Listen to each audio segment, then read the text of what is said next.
First, open your Wondershare. Go to the File option. Then find Record Media option. Click Record PC Screen. Here you can adjust your recording area as you want.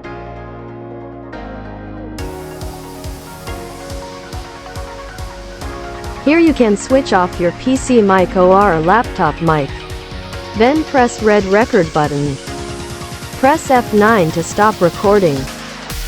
If you like this video, then don't forget to like and subscribe. Stay tuned for next interesting video. If you have any question about this video, then don't forget to write in the comment box.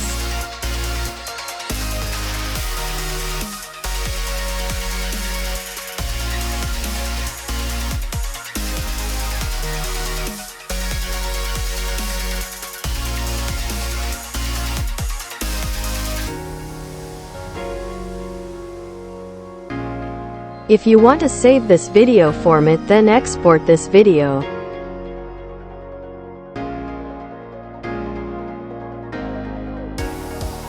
Thanks for watching.